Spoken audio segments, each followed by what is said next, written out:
Oh, there we are. We're live. Hey, everyone. This is Lisa with Are You My Cousin? And it's Thursday, so we are here for another YouTube Live. And as you can tell on the screen with me today, I have my friend, Mary Eberle. And Mary is the, owner and the DNA expert over at DNA Hunters. So she's my go-to person for DNA because I don't teach DNA. I understand it enough to get by and probably get myself in serious trouble, Mary.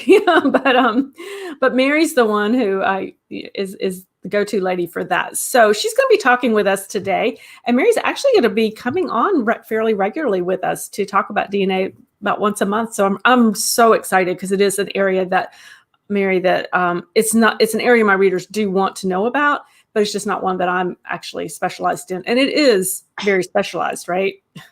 Right. Yeah. All right. Who have we got coming in from? So we have Sue from Dayton, Ohio. We have, hey, Nicole from Fort Wayne, Indiana. I think I just messaged you on Facebook, Nicole. We have Bill from Long Island, and Faye is here from Faye. You'll have to remind me where you're from, but you're from North Carolina, I think. So I am in my office in North Carolina. Mary, tell them where you're at. I'm in my office in Madison, Wisconsin. So we are just kind of all over the place, which is great. I'm excited about it. So anyway, so guys, as people are coming in, that sounds great. If you are new here, I want to welcome you to the YouTube Live that I do every week here at 3 p.m. Thursday afternoons, and that is Eastern time. So it's 3 p.m. Eastern Standard Time. Everything I do, I always refer to in Eastern time. Number one is the one I am sitting in. Number two, if I'm consistent, that way you'll be able to do the math for yourself. With the coming, dare I say, holidays, guys, I hate to say it. I have restarted my genealogy, I call it the Frugal Genealogy newsletter or email. You can sign up for that list. What that is a weekly list that I'll send out typically Thursdays. I may shift it to Fridays. And it is the current bargains and deals that I see, because we are already seeing more fall sales coming up. And I think we're going to start seeing more and more sales even before that Black Friday, Cyber Monday hits. So I am not trying to rush the holidays, guys. But I do know that if you are looking to stock up on things like DNA test, after you hear Mary talk, if you are looking, if there's a piece of, equipment, whatever it is, genealogy wise, that you might need, then I'm trying to make sure I put those and get those into the hands of people who are interested in. I just don't want to clutter up every Monday's week email with all about sales. So this is separate, completely optional, guys. And it'll come out weekly, as I said. So I'm going to pop in the link for that. If you want to sign up for that, I am going to pop that into the comment section below. If you are watching this on replay, just know that any links that we put in here, they will be in the description below the video. So you will be able to find them, guys. So here is the one if you're interested in signing up for that. And again, it's completely optional. And I typically run it from, like mid-October through Christmas. And then I'll wait till the next year to start again. So that's there if you want. We got more folks here. Can you see the comments, Mary? I never remember. Yes, I can see them. Oh, great. So we have Kelly from Oklahoma City. We have Lee. Oh, hey, Lee, you're back from Pennsylvania. Oh, Faye, yeah, that's right. You're in Florida. I had you mixed up with somebody here in North Carolina. That's right. You are the Floridian. Evelyn from Mississippi Mississippi. I hope you guys are doing okay with that hurricane that's coming through. You probably, I guess, you'll get more rain than anything, I suppose. Andrew is from Lancaster County, Pennsylvania. You recently moved to Ohio. Nice. Julia from Kentucky. And we have Robert from Southern California. So we're really kind of circling the U.S., which I think is fabulous. So, all right, guys, I won't take up any more of Mary's time, and we'll let Mary have some time off. But for those of you who do not know Mary, and I forgot to pull up the bio, Mary. Hang on. No, I don't have it. I'm sorry. I'm going to let Mary introduce herself. But Mary is the owner of DNA Hunter. She is the DNA person behind all of that and does a fabulous job. So, Mary, I'm going to let you maybe fill in a little bit about yourself. I am so sorry I forgot to pull your bio off, and maybe get started. Start giving us some tips about how to start with DNA.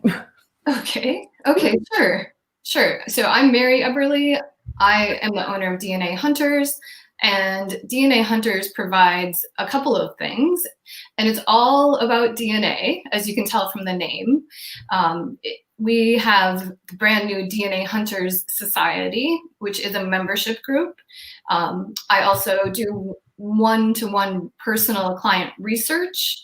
So if somebody just wants to turn everything over to me, I pick it up and I do the research. And then also I am a speaker. So I'm speaking at conferences, although of course today that's virtual or postponed conferences. We've got a lot of things that are going virtual these days. So, the world is definitely not the same as it was a year ago or even 6 months ago. So, we just kind of all roll with the changes. And so a real, I want to say basic, but it's funny because it comes up not just in the beginning of research, but later on, is the question of like, what DNA test do I take? And what kind of DNA do I test? So for example, companies will test what's called autosomal DNA. And we all have autosomal DNA. It comes from our ancestors back, they used to say 5 to 8 generations, but today they're saying, even more. So it's really interesting. We can have these cousins who are related to us through our ancestors who are really far back in our tree. And for some reason, the DNA persists and we share that DNA with our more distant cousins. And then we have mitochondrial DNA, and that is present in everyone, so men and women. It's what makes the mitochondria, which makes energy. And of course, everybody needs energy, to get, to stand up in the morning and to drink your coffee and to go for the run. I know, Lisa, you're a big runner, so excellent mitochondrial DNA banks. Maybe I need a few extra ones of those in there. But what's interesting about mitochondrial DNA is that we get it from our mothers. So men have mitochondrial DNA, but if they have children, their mitochondrial DNA doesn't get passed down to them. Instead, it's from their mothers. So that's unusual in that we have it, and yet only women pass it to their children. And that's because it's actually present in the egg. So at fertilization, it's there in the egg. And, the sperm comes in and there's, no mitochondrial DNA persists in the sperm. Oh. So I know you're a fellow biologist. Yes, I am. Yes, those of you who don't know, I am actually a biology major. But I did not realize that was how that works. So yes, I did know it was just the mitochondrial DNA was just through the female line, but I really didn't know the exact reason behind that. Yeah, and I think it's like, I don't like to weigh down people with the science, even though I am a scientist. But I think it's interesting because, then you can kind of think about, if you ever see a picture of an egg being fertilized, you see like the egg is this gigantic thing and the sperm is this little tiny thing.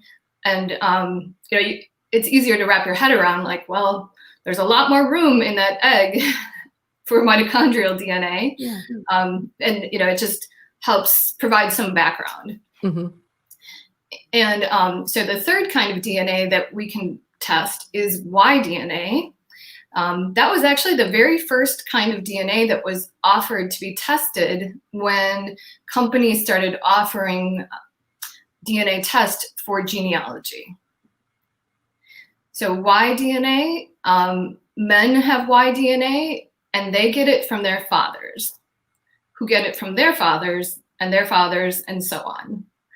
So that, if you do not possess your own Y chromosome or your own YDNA, then you would need to have like your brother or your father, somebody else that descends also from your father, if that's what you're trying to research, to test.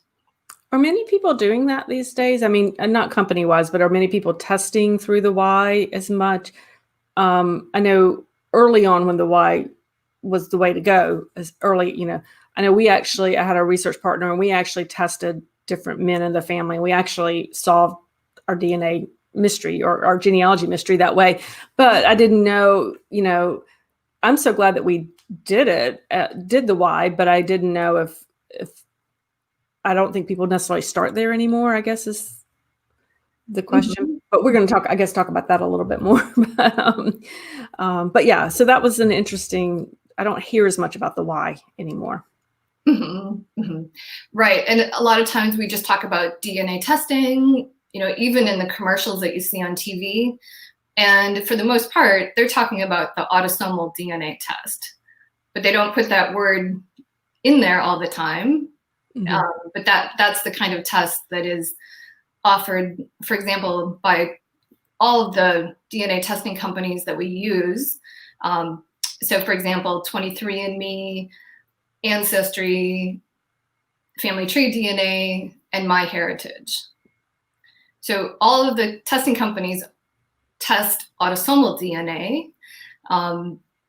Ancestry, that's all they test.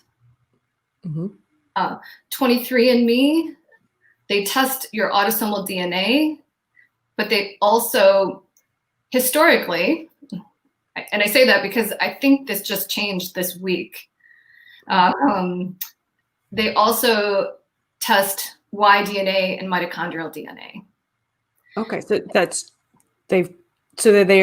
think they've changed it so that they are no longer doing that? Is that what you're saying? Or I should have double checked this, but I believe that in the past, you send in your DNA kit, you get your results back, and they'll tell you, they would tell me my mitochondrial haplogroup, which is basically the type of mitochondrial DNA I have. Right. And if I had a Y chromosome, they would tell me my Y DNA haplogroup. Okay. What I think for sure is missing, or will soon be missing, is the ability to search based on those haplogroups. Search your match list. Gotcha. So, for example, in your family research, Lisa, you were saying that some people had done YDNA testing. Well, if you tested at 23andMe, you could search your entire match list with those haplogroups. Okay. I see what you're saying. Yeah. Which, sometimes the people that you're pulling out with that search are on your father's line because you share that father's line. But sometimes, because like you and I could have the same mitochondrial DNA haplogroup, or our brothers could share the same YDNA haplogroup, and yet we're, our common ancestor is like 20,000 years ago. Right. It's just so long ago. Right.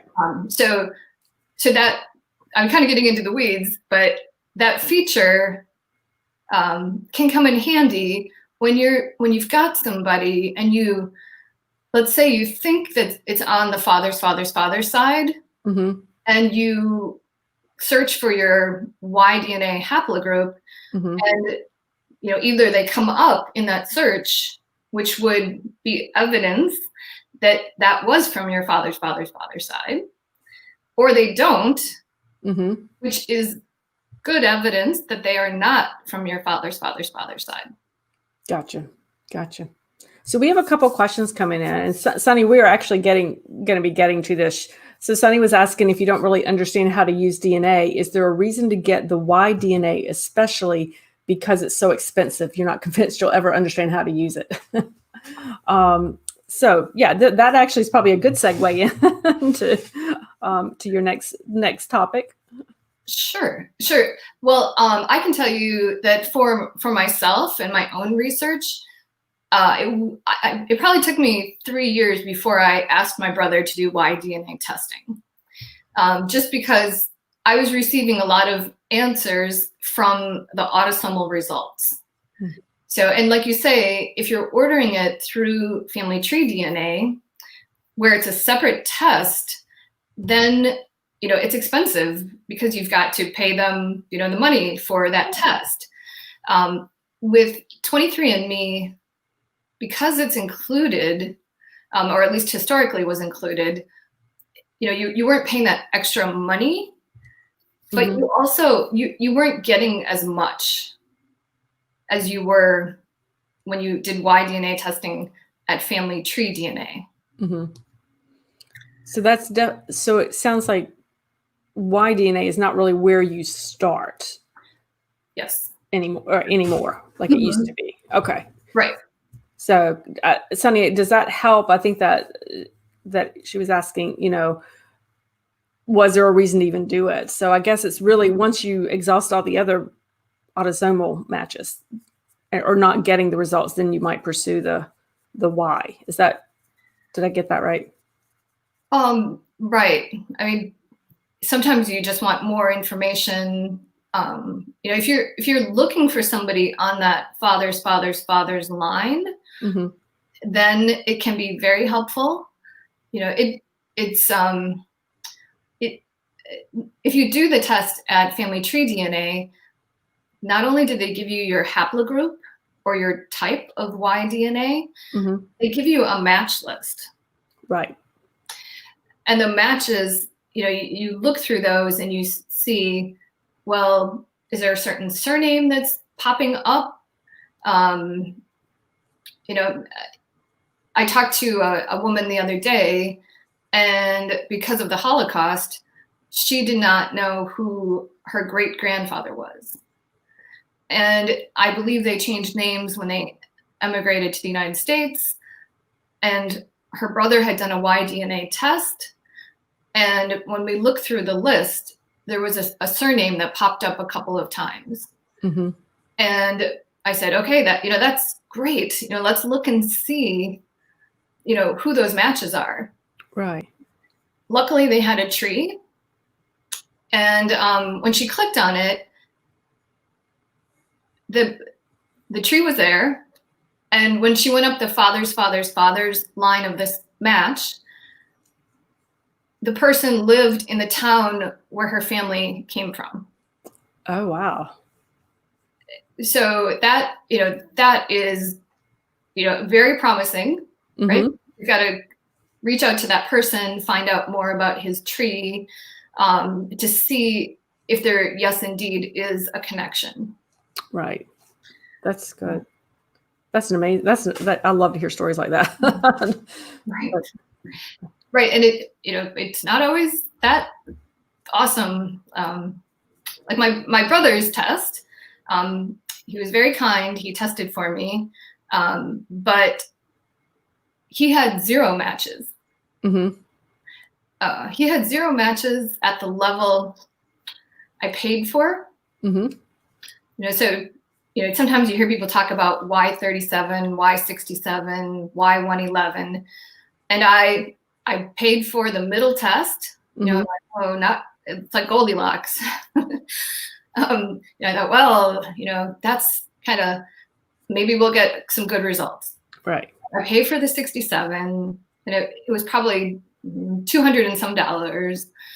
And I get his results in, and 0 matches at that level.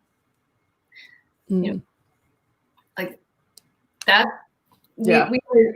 We are German. That line is German, and but nobody else at Family Tree DNA matched enough of his results to be his match. Right. Right. Wow. So it's not like the silver bullet. Right. All the time. Yeah. Sounds like. So Sunny was asking. So she's got autosomal right now at Ancestry, but she said she wanted to know if you were recommending that she went to 23andMe. Well, I would first double check and make sure that they're still reporting the haplogroups, the YDNA haplogroups, and then it would need to be a brother if you don't have your own Y chromosome. But then it's like, okay, I mean, it's interesting because it will tell you your Y haplogroup, and it'll tell you, for example, where that line originated. You know, like if we go back in time and people arose in Africa and they spread out all over the world, and as they're spreading, their DNA is mutating just because that's what DNA does. They're these little changes, and scientists have pinpointed the time where these changes occurred, and the changes are what define the haplogroups. Okay, that makes sense. So back up for just a second. So we were talking about, you mentioned that, you know, all the big databases have their own DNA plus family tree. So family tree is the only one that tests separately the Y, with the exception of possibly the haplogroups at 23andMe. But the Ancestry, the MyHeritage, those are all autosomal. And 23andMe's, I always think of them as primarily autosomal, although they have these haplogroups kind of thing. But if somebody wants a pure, but right now family tree is the only one that does pure, like the pure Y. Right. There. Okay. All right. That makes sense. So if somebody's just starting out with DNA, where do you oh, one other question that came up that I missed. They were asking about, what about people who have damaged DNA? So those with, like, she's talking about like those with the BRCA mutated genes. Does this affect results that you might get? So if you had one of the BRCA mutations, it would impact that one place in your DNA. Right. For example, if you tested at 23andMe, they look for 3 mutations that are the most common mutations in the BRCA1 and BRCA2 genes for Ashkenazi Jewish people. They're not the most common mutations in the rest of the population. So, you know, we all have mutations, right? Like, my eyes are brown, some people's eyes are blue. We believe brown came first and the blue came later. So the blue-eyed people have some mutations that cause them to have blue eyes. So there's variability, which is why we're all different. So it doesn't mess up. We all have mutations of some point, because that's what genes kind of do. It sounds, but it doesn't mess with the ethnicity type of, or the, like, it doesn't mess up the autosomal DNA that we're testing for ancestral type testing. Right. Okay. Oh, I'd never thought about that. That was a really good question that Dee asked. So I'm glad she did. Okay, so great. So if somebody's just starting out DNA, what do you recommend? I think sometimes so many of us have just done Ancestry because that was kind of the thing to do at one point, or 23andMe, one of those. But what do you recommend somebody start with? I recommend starting out with the autosomal DNA and starting at Ancestry. You know, like everything, there are pros and cons to it. The pros include Ancestry having the largest group of testers. You know, so you're going to get the most matches. You know, chances are you'll get the most matches if you test at Ancestry. There are lots of family trees there. They're not all perfect, as we know.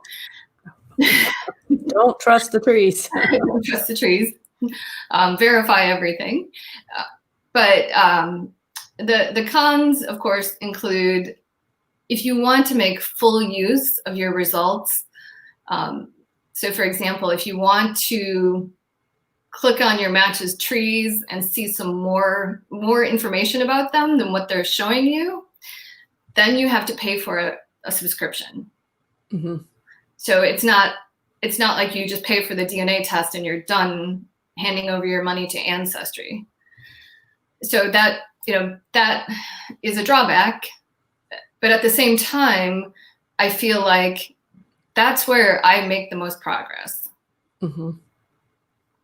I have to agree with that. I mean, the matches that I've made or people that have reached out to me, it's typically come through Ancestry, or I'll pick up that thread, actually using their through lines feature, and pick up that thread to be able to, maybe I've sorted out that I've identified 3 possible father candidates for, a female ancestor, and the through lines can sometimes give me a direction to actually,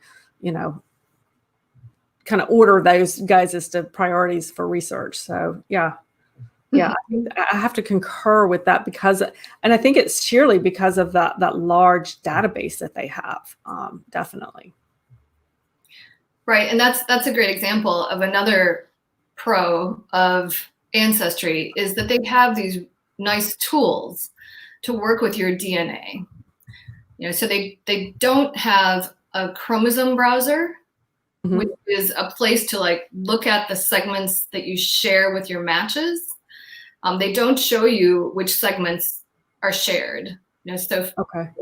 The autosomal DNA is packaged into our chromosomes, and we have 23 sets of chromosomes, and sometimes it's nice to know which chromosome you're matching on. Mm-hmm. And Ancestry has said, like, we will never show that to you. Okay. But at the same time, they have some really strong tools for analyzing your DNA matches, mm-hmm. like the through lines that you mentioned. Right. So Bill had a really great question. It's not one I'd ever thought about. He said his wife would like to get a test, but she's got a medical condition where she doesn't generate saliva. So is there an alternative for a test, or what would be, one that would be a better test? Okay. Yeah, that's a great question. And I would recommend Family Tree DNA, okay. Because they're using a little swab that you rub inside your cheek. Mm-hmm. You're collecting cheek cells, and then that goes in the tube, and the DNA is pulled out of that. That makes sense. Well, I was thinking at least one of them did the like cheek swab, because I just couldn't remember which one had done it. So that's a great tip. So I'm glad to know that. So wonderful. So Dave, actually, I don't know if you saw Dave's question. He wants you to talk about your special that ends on Saturday, the Member Society, about what all you have there going on. Because Mary has started this really incredible membership society for those who need more or want more assistance with DNA and learning about DNA. And I'll let her tell you about that too. We just had one more question. Robert said his wife had the same issue, but they were able to generate it by following the suggestion online in YouTube. Okay, so what Robert's saying is they had trouble with the saliva not having enough, but I guess there's Robert, I'm going to have to assume that was a YouTube video, maybe from the company that you were testing with, maybe Ancestry or one of the others. So that's a good idea to search on YouTube for what would the search term be? How to take a DNA test and see what comes up there. Yeah, but that's good to know. I didn't know that was there. Oh, I was just going to throw in a couple of tips for that. Even for anyone testing, like how to generate more saliva. Mm-hmm. Or, for example, if you're asking an older relative to do it, it's harder for them to generate spit. Mm-hmm. One thing is to chew, because your body is thinking oh, you're eating, you need to generate some more saliva. And even thinking about food helps. And then you can slowly do it. You can spit in the tube, set it either on the kitchen table or in the refrigerator, and then do it again, and just in order to make it up to that line where this is how much spit you're supposed to put in the tube. Mm-hmm. And I did that with a first cousin once removed, who's one generation older than I am. And, she kept on saying, is this enough? Is this enough? Yeah. And, we're tapping it on the table, and I would look and like, oh no, I'm sorry. And, she just had to keep on going. And, finally we got up to the line, close it up, and, ship it off. But, so if there's some saliva, then it's possible to give it a try. Mm-hmm. And usually if you send in a kit and it fails, like they can't get enough DNA, they can't get results, they'll send you a new kit, like as a second, here's your second try. Oh, okay, that's good to know. So Nicole popped in a really good. She said you could also look up surgeons on YouTube because they have suggestions for creating more saliva in the mouth too. So Bill was actually saying it was a video on a mother trying to get little kids to get enough spit for something. So I will look up for that video and post it as well, so that you got linked to it so we can see that too. So, but thank you guys for letting us know about that. So definitely. Dee says she's been told that it isn't the saliva, but the cells from the mouth that are actually the test. So, yeah. Right. We've got white blood cells in our saliva, and then we have the cheek cells that have sloughed off. Mm-hmm. So there might be like a little workaround where I would Google this too. You scrape the cheek and you put it in some liquid that, whatever it says when you look it up online. Yeah. And then it's basically you've replicated what, something equivalent to spit. Mm-hmm. But right, it's you need a cell to get the DNA out. Right. All right, perfect. So tell us a little bit about what you've got. You've got lots of stuff going on these days.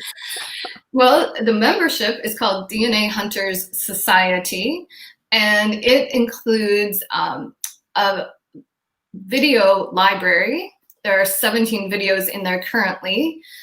Those are pre-recorded, but we will be doing live masterclasses once a week through the end of February. Wow. And those live masterclasses will be an hour long, and we'll go through a lot of the same material.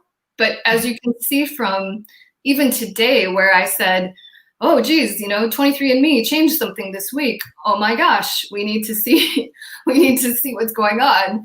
The DNA world just changes so quickly.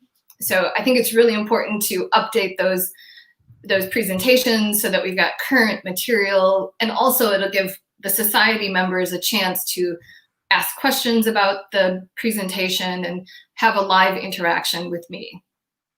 That's so crucial, being able to have that live, being able to ask questions, because it is so hard to do that sometimes, and things are changing so fast in the DNA world. So I think that's great. Right. And we'll also have a separate Q&A session on I believe it's the first Thursday and the third Thursday of the month. So that will be through Zoom. We'll do a Q&A session. You can bring your questions to me. You can contact me ahead of time, like with some scans of your results, because I want to be able to help people with their questions. And, and sometimes it's just, something that, to me, I can get people over the hump of, what's got them stuck, and then they're off to the races. So we'll have those Q&A calls. And then there's a community forum. So an online forum. It's not on Facebook. So you don't have to be a member of Facebook. Mm-hmm. And you will be able to ask questions, type in your questions. You can do screenshots of some things. We always ask that your matches, names, and photographs get obscured, so blocking them out, and then, covering them up with a little bar, or just, with a pen. And So we've got those things, and then also member discounts on the research packages. So where people, they don't want to do the research themselves, they, get to the point where they decide, okay, I'm turning it over. I want your eyes on this. Could you help me? Mm-hmm. So there's a discount on that. That sounds good. That's exciting to do. And you've got, so there's actually, she has a coupon code, guys, for my listeners for $20 off the monthly or yearly price. Mm-hmm. And here, let me put that in there for you. Guys, that's only good through Saturday, the 10th. So is that Saturday? So that expires on the 10th. So if you are watching this on replay, I do apologize, but it may have already passed for you there. So let me put that in there for you. So use that coupon code. And guys, I'll have this on the website too and on social media. So you'll be able to find it. Or if you just need to, if you forget and you want to email me, you can. But you also have something free for our viewers today, right? Right. I have a one-page guide, and it's called What Test? And it summarizes what we've talked about today. So it summarizes the kinds of DNA you can test, which parts of your family tree that covers, and which companies offer those kinds of tests. And I was also thinking, if we have time, to talk about the book analogy. Oh, yeah, definitely. You guys want to hear this because it really cleared things up for me.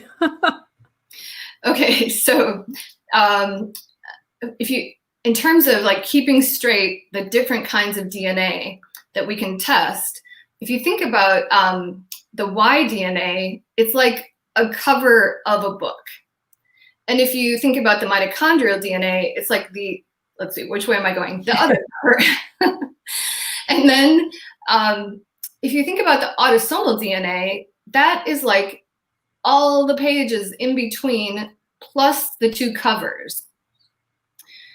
And, the book obviously represents your family tree that, you've got that one line, the father's line, and you've got that one line being the mother's line. Mm-hmm. And then you've got all of those branches in between. And, so just from a pure numbers point of view, if you just threw a dart at your family tree, chances are it would end up in the pages in the middle, mm-hmm. the center of your tree. And that's where autosomal DNA can help you answer your questions. Mm-hmm. And, you're also getting some autosomal DNA from that father's line and your mother's line. But it just shows really well how little of your tree each of those direct lines are. Right. Yeah. I love that analogy. It was it really helps me visualize the importance of, and all that middle of the tree stuff and why we need that autosomal DNA as well. Dave had a question about the freebie, the test guide. He wanted to know if that was the same one you've offered before. That's a new one, isn't it? Yeah, it's a new one. There is an older DNA roadmap that was 2 pages, but I've expanded it to be 6 pages. So the first one that we've talked about here on Are You My Cousin was that roadmap. So right. If that's your reference, then this is brand new. Yeah.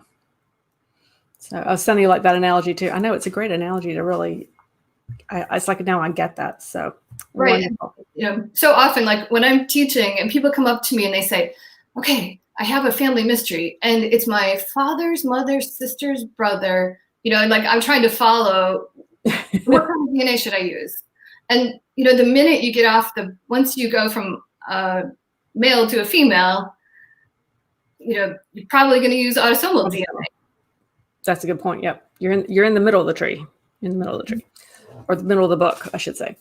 All right. Well, thank you so much, Mary. I'm so excited that you came and that you are going to make some regular appearances here for us to talk about DNA. Because again, I think it's a need that my readers and listeners are interested in, obviously, because just about every genealogist is these days. And it helps to answer some questions as well. So guys, again, if you are listening to this on replay, and all the links that we talked about, I will put them in the description below. And when you're watching this, if it's the coupon code, the AYMC29, the coupon code for the DNA Hunter Society membership, that actually expires that's good through October 10th, 2020. So that's the only thing that's date sensitive at this point here. So I'd love to have you there. And if you if you can't find it or forget about it, just email me or comment on the video, and I will catch back up with you on that. So next week we will be here Thursday, 3 p.m. Eastern time. And actually, I have another guest next week. I have Valerie Elkins is coming.